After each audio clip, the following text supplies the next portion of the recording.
field coming this way, folks. They've traveled long and far to entertain you here on 500 a weekend. The drivers and cars of the Quest Industrial Mid-American Stock Car Series. Stretch your legs out and send them off in style. Up out of your seat, up on your feet. Everybody up and waving. Waving and saluting the drivers of the Mid-American Stock Car Series as they get ready to go to action.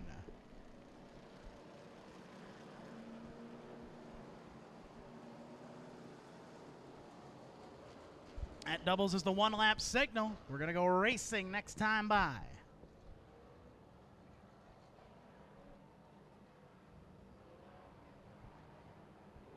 So it'll be interesting to watch here, Pat, with a guy like Rick Tackman Jr. starting in 8th. He knows how to get around this track. He's got time to do it. But sometimes, especially when the field gets stretched out a little bit, passing is hard with the stock cars here. And with these Mid-American cars, even though they run lengthier races, the drivers will always tell you, you want to make your move quick before these cars go away. That's exactly right, and you got to time your move perfectly to get around this very tricky oval. Looks like we're side by side, Eric, coming to the flag. Starter Steve Vittori looks him over, and we are green for the Quest Industrial Mid-American Stock Cars here at Lucas Oil Raceway. Bad start for Ron Vandermeer Jr. Swallowed up already back to 5th. Kenny Justin in the 47 car takes a peek to the inside of Tim Fulford. Look at Tackman. He's already up to 3rd in the 74. Boy, he absolutely is, and he's on that high side right there. Would like to pin 47 down to the bottom. Tim Fulford here in his home state wants to lead lap 1 up around Justin. Fulford to leave the opening lap, brings his buddy Tackman along. Tackman dives down in turn 1. He's going to hustle his way to the lead. He went 8 spots and a lap to take the top spot. Absolutely made an inside-out move to get to the front, but not going gently in the good night is the competitors. Well, of course, as many laps around here as Tackman's got, Salisbury knows the place. Excuse me, Fulford knows the place too. The Salisbury, Indiana native on his bumper at the line, 2 laps complete. Bill Preetzel up to 3rd, and the 23 of Dan Gilster wants 4th. Now Preetzel working hard to get into that battle right now as you see Fulford dancing around, taking a peek to the inside of the 74 as trouble for the 47. Well, Landry Potter just hopped in that second car at Kenny Justin's, takes a lap or so, gets some points, pulls in. His night is done. 10 cars on track, all running in pretty close proximity of each other. 9 of those 10 in the lead pack. Tackman leads Fulford. Here comes Preetzel in 3rd in the 5. Gilster, the 23rd, running in the 4th position. Tackman out front, but I'm telling you, he cannot break free. That's Tackman and Fulford chained together 1st and 2nd. There's Preetzel in 3rd. Dan Gilster up the 4th, and car number 23 might be chasing down Preetzel a little bit for 3rd. And then that first pack now has separated. 4 cars at the front of the field. 5th on back now in their own little tussle. Ryan Gutnick in 5th. Schrader going after Justin, took a swing at him in 1 and came up short. Preetzel took an inside-out move as well. Now dives down to the bottom in turn number 3 to try to take over that 2nd spot. Some good jockeying early on in this Mid-American Stock Car Series feature. Here's Preetzel peeking at the bottom of Fulford. They go door-to-door down the front straightaway. Advantage to Preetzel as he heads to turn 1. Maybe the door open for Gilster. Can he get to Fulford before Fulford settles back in? He's got a shot now for 3rd off of 2. Absolutely. Got to get a little bit more on that pedal. Does Gilster, the 23. Looks like he'll get it done. Tries to get him on the hip. Meanwhile, Preetzel looks anxious to go forward. Yeah, look at Bill Preetzel catching Tackman in that 74 car. Top 4 cars in a bundle down the front straightaway as the 6th lap of this race is clicked off. It's still Tackman, Preetzel 2nd, and a good side-by-side battle for 3rd. Gilster again at the bottom. A couple laps ago, Preetzel went way down below the yellow line in turn number 1. Now he dives down low into 3. Good racing again in turn 3. It's Preetzel, the veteran, takes a dive in the 3rd corner. Going after that 74 car Tackman, who slips a bit off the corner. That keeps Preetzel close. Gilster takes another look for 3rd on Fulford as they go to 1. Now Preetzel couldn't quite shove the 74 out enough in turn number 4. Now he reloads down the back straightaway. Gilster also trying to inch into that 3rd spot. Good move by Gilster. A decisive move off of turn 2, but back to the outside goes Fulford for 3rd. Preetzel and Tackman still arm in arm for the lead off of turn 4. Boy, the 74 does slide around turn number 4 again as Preetzel looks like he'll get a better run into turn number 1. He'll try to slide in front of the 74. I think he's going to get it done. Keeps it pinned a little bit to the bottom, though, to make sure. And Bill Preetzel takes the lead down the back straightaway. He'll officially take the lead if he can hit the line with the top spot this time by when we complete the 9th lap. Meanwhile, in the middle of the field, Kenny Schrader up the 5th on the 52. And if this thing stays green and they keep clicking them off, watch that 52 to catch a few more cars. Yeah, he's got a blue 52 out there. He just sort of driving around. He's pulling a little Bob Seneker. So he's going to try to move to the front here. Here comes Kenny Schrader. When they come around this time by, it'll be a quarter of the way home. 10 complete, 30 to go. This 40-lapper for the Quest Industrial Mid-American Stock Car Series. Bill Preetzel leads, and he's stretching the advantage on Rick Tackman Jr. Schrader inching ever closer to get up there in the action in his familiar short track number 52. Running in the 5th spot. Here comes Kenny. He's got a very consistent car, it appears. No question. Schrader figures this vehicle out, and he's drove a lot of cars, but he's never drove one of these Mid-American cars. As he's settled in now, he wants 4th from Fulford down the front stretch, and Tim, after his run up front early, is beginning to slip off the top 3 or so cars as this race winds towards its middle stages. The top 3, Preetzel, Tackman, and Gilster, have separated themselves from the rest of the laundry. Interestingly enough, Schrader went very high between 1 and 2, and almost as if he's running downhill. Tries to get inside of Fulford coming out of 4, and Schrader is really putting on the pressure. Schrader noses into 4th at the start-finish line and tries to finish the deal in turn 1 on Fulford. He's on it. Put Schrader into 4th in the 52, but he slid a little high up the hill. That allows Fulford to take a peek off of 2, but Schrader rides off into the night, and he'll try and track down the top 3. Professional run there by Kenny Schrader as he just waited and made it happen. Now he'll try to reach out and claw some pavement and try to get up that top 3. Leaders will begin to come upon the lap car ahead of them. That's a 67 of Rick Reddig Tackman. And the top 5 now getting close to being in the same zip code, so to speak. Schrader 4th, trying to trace down the top 3. Gilster is actually catching Tackman a little bit for 2nd spot when they'll complete the 14th lap this time by. Preetzel's been able to just maintain that advantage fairly nicely out front. You mentioned Gilster trying to move into 2nd, and here comes Schrader trying to dispatch with the lap car and does so with no problem. The top 5 free and clear of the lapper, and a lot of open track for the leaders. Oh, Tackman and Gilster both hustled it hard off of turn 2 up near the wall. Tackman's car might be slipping off the pace just a pinch from his liking. That allows Gilster to take a look for 2nd off of turn 4. Sure does, and here comes Schrader. Meanwhile, he is clearly closing on that pack. Gilster now tries to go to the bottom, dips down by the yellow line, side by side through 1 and 2. Can he get it done, Eric? Boy, nice move in the middle of the corner to hang and actually pick up ground on the bottom by Gilster. That's not easy to do here. And Dan Gilster trying to take 2nd spot away from Tackman. They get close as they enter turn 3, and it looks like Gilster is going to slip into 2nd spot. It's the shorter way around. You've got to be patient, and Gilster was all that and more as Schrader now goes to the whip and tries to get up to the top 4. Here he comes, Schrader, right now nipping on the 74. I think he's going to make a run, Eric. I don't know how many times in his life Ken Schrader has actually tiptoed, but he's tiptoeing towards the front of this race after starting 5th, falling outside of the top 5 early. He's sizing up Rick Tackman Jr. for 3rd, who wiggles in the middle of the corner and gives up more ground to Gilster and falls back to Schrader. You know, I think you made a very interesting point, Eric, because he is really searching around a bit as Schrader, trying to find the right line he wants to use to go forward. A little bit high, a little bit low. He's sizing up the 74. Gilster catching Preetzel just a little bit perhaps for the lead as they make their way off of turn number 4. Just 2 laps shy of halfway in this 40-lapper for the Quest Industrial Mid-American Stock Car Series. Bill Preetzel still leads it.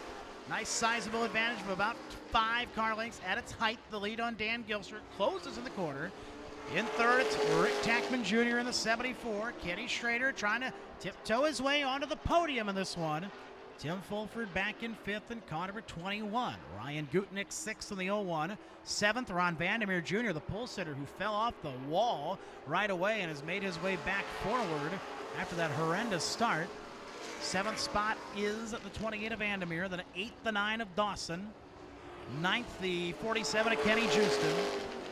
Rick Reddig Tackman will be credited with 10th. He is pulled off the track in the first casualty, Landry Potter, off the track in 11th. This time by 20 scored, 20 to go. Halfway home for Richfield, Wisconsin's Bill Preetzel. Schrader takes a look for third on Tackman off of turn at number 4.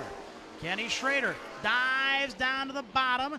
Tackman keeps it up high, keeps the rubber band stretched tight, all the momentum. He needs the momentum to hold on to third, but Schrader nosing into third as they head towards turn number 3.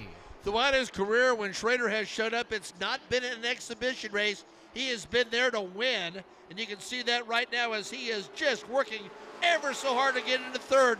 Megan scored that at the line, Eric. He took third place by a nose at the line, but Tackman's not going to give it up with a fight as they go side by side into the south end of the speedway. The 52 of Schrader, the 74 of Tackman. As they go side by side, they're losing sight of the lead duo, Yes. Gilster and Preetzel. And Gilster's catching Preetzel for the lead. Gilster right now is beginning to get a little bit antsy back there in that second spot in car number 23. With 18 laps to go, it's getting time to make your moves, so to speak. And Gilster tries, but Preetzel really smooth up at the front of the field. Schrader again giving a look to Tackman down the back chute. Yeah, Tackman seems perhaps to found something in that 74 car. Has got in front of Kenny now and looks to be able to hold him at bay. Gilster is right there. You wonder if he's waiting for the right time to hit the button. Schrader again takes a look to the inside of Tackman and turn at number 1. Schrader keeps it pinned to the bottom. Shorter way around, so he noses ahead of Tackman, but Tackman with a momentum up top off of 2. Noses back in a third spot down the back straightaway. 16 to go when they get back for Bill Preetzel and Dan Gilster at the head of the class.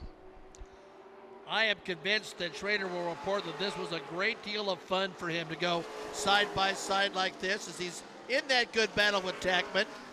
It's really two distinct battles right now in this event. That battle for the third position and the battle up front, although Preetzel again seems to get just a little bit more. Yeah, everything else is filed out through the field. There was a bit of a tussle for 7th that Ron Vandermeer Jr. won in that 28. So the racing is at the head of the field.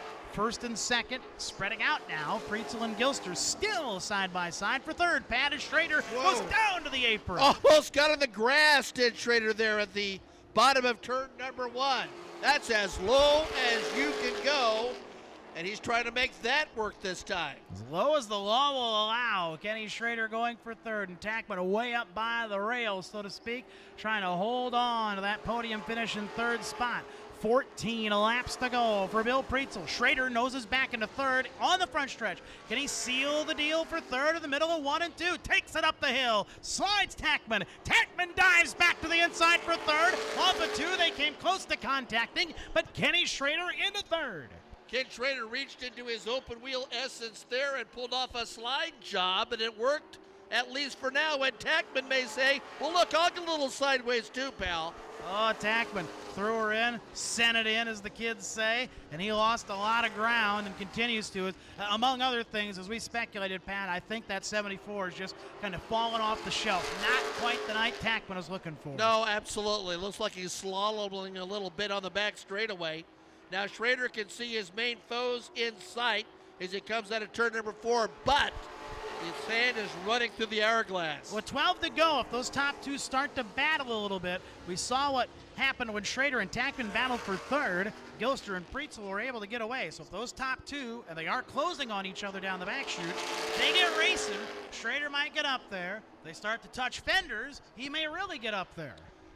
No matter how long you've done it, no matter how many years you have on the calendar, you always want one more grasp at that brass ring, and that's what Ken Schrader wants right now as he dives into turn number 1. Dan Gilster, 2 car lengths at the most off the back bumper of Bill Preetzel as they go down the back straightaway, stampeding towards turn 3. When they get to the line this time by, starter Steve Vittori in his neon shirt will give him the 10-lap signal. 30 scored, 10 to go in this 40-lapper. Eric, I don't know if it's going to materialize, but look at the back straightaway right now.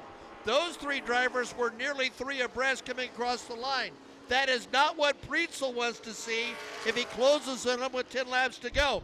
That could tell the difference in the race right there. Oh, yeah, 6th, 7th, and 8th going at it hard, Pat. And the 01 of Ryan Gutnick's got some issues. He wiggled out of the way of both cars. He goes from 6th to 8th.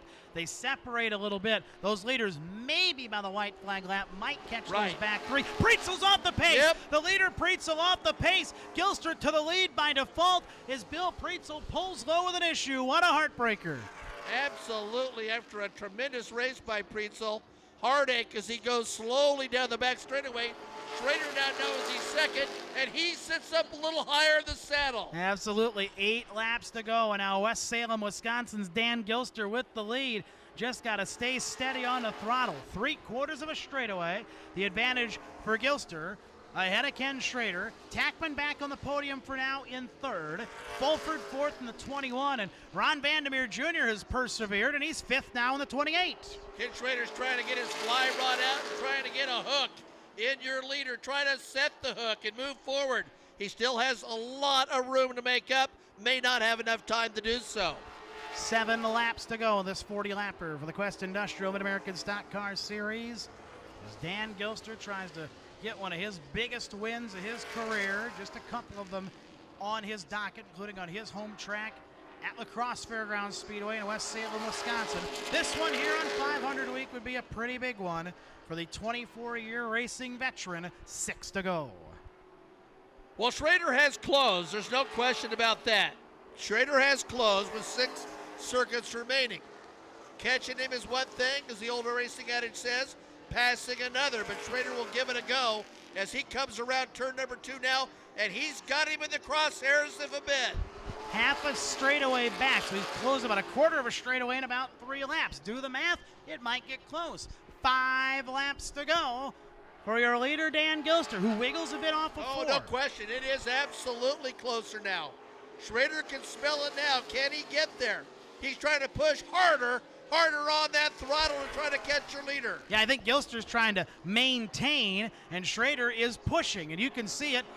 You don't need the stopwatch, Pat. You can see it with your eyes that Ken Schrader is starting to reel him in. Gilster's going to try to hold on. Here comes Kenny, sideways through 4. Closes again by just a little bit, and again, you can see it visibly. You don't need a clock to tell you that Kenny Schrader's catching Dan Gilster. But just 3 laps to go when they get back for Gilster and Schrader. He's got to make some moves right here. He's got to get some ground on this circuit or he's going to run out of time. He goes a little bit higher out of 3 and 4. Does Schrader trying to catch your leader? Here he comes. Under 3 laps to go now. Gilster pacing at the head of the field. And again, he's just got to really maintain and don't slip, among other things. Schrader in the 52 doing everything he can to make up some ground. But it could be Schrader's biggest advantage if he starts thinking about it rather than just doing it. And here comes Schrader as he tries once again to reel him in.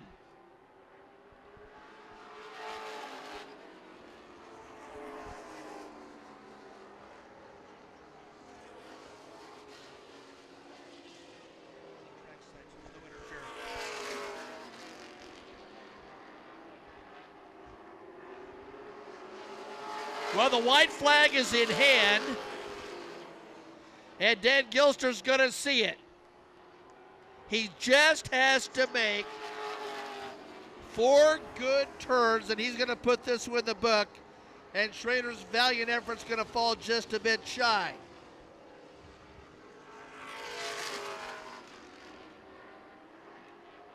Dan Gilster, West Salem, Wisconsin. He's going to hold off the driver from the Show Me State, Ken Schrader. Checkered flag in hand, double checkered is that, and there it is. Dan Gilster takes it. Ken Schrader runs in the 2nd position. Rick Tackman runs 3rd. Tim Fulford comes in the 4th position. Ron Vandermeer Jr. rounds out your top 5. A show of respect there by Schrader as he pulls in the pit area. And Dan Gilster will head down to Hollow Ground Victory Lane, where Eric will be there to chat with him.